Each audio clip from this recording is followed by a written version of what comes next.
Good morning, Peter Acey here, Anzac Day Precinct YouTube channel, and it is an absolutely glorious spring day. It's the 6th of October 2021 and we've come down to the Victoria Street abutment. And believe it or not, this was restored for World Expo 88, but that's not the reason we're here.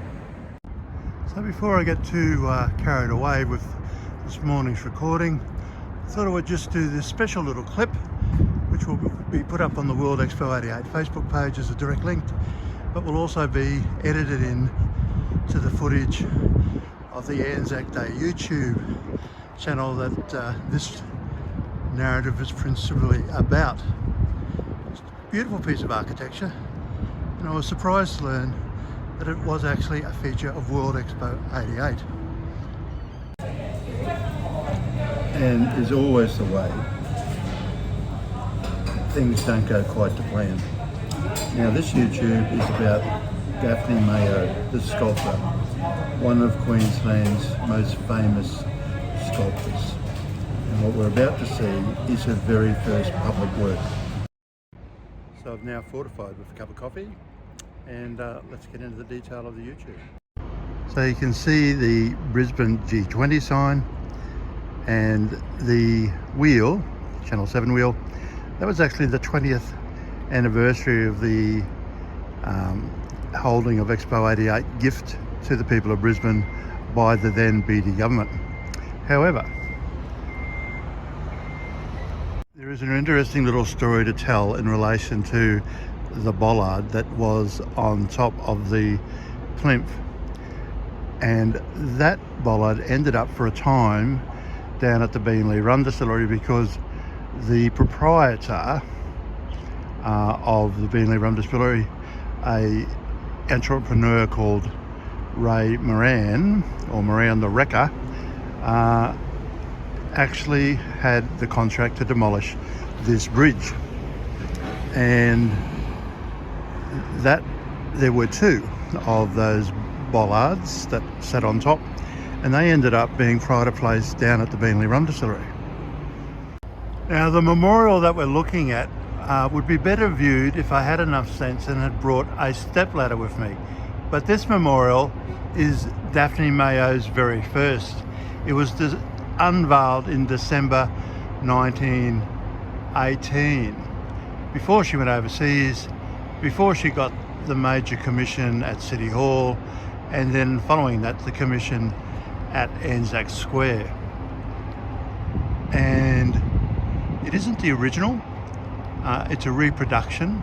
The original got lost during the period of time from 1969 when the original Victoria Bridge that this abutment was part of was demolished, and when the plaque was reinstated in the work leading up to World Expo 88. Now I'm going to do a little bit of a timestamp here by recording what's going on at the Neville Bonner Bridge as we look at it, and then hopefully cross-relate the 100th anniversary of the unveiling of the Stone of Remembrance and the Cross of Sacrifice at the Toowong Cemetery to the fact that Hector is buried in the Toowong Cemetery, and this memorial was effectively rebirthed and given new meaning through the 100th anniversary of... My name's Andrew Craig and I'm the chair of the Queensland Advisory Committee for the commemoration of the Anzac Centenary. The recruiting numbers fell, and so there were across Australia a number of what they call these snowball marches, the idea being that they would march through typically regional Australia and attract recruits to the first AIF, and indeed that's exactly the background of the Dungarees.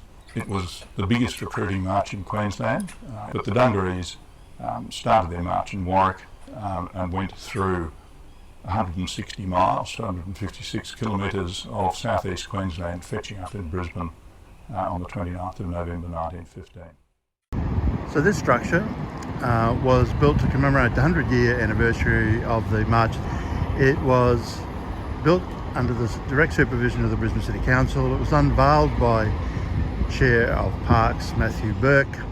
The funds came from the state government, and it has a very informative information plaque that goes through some of the timeline that the abutment has canvassed and covered. And it's a great little tourist attraction, and I've been dying to have a cup of coffee here ever since I saw that it was unveiled. And obviously, as you've heard me say, I was somewhat disappointed when I couldn't have a cup of coffee today. It has this plaque which the abutment has a section of original tram tracks. As you can see by the hooks, it is now a spot that is actively utilised during Anzac Day ceremonies. So in the distance on this beautiful day, you can see the Brisbane Star taking shape. It just stands out so beautifully, the abutment, in this spring weather, and it is such a tragic story of Hector, and really well and truly worth memorialising and celebrating, which I hope that this YouTube has gone part way to achieving. And with that, we'll say good morning and thank you.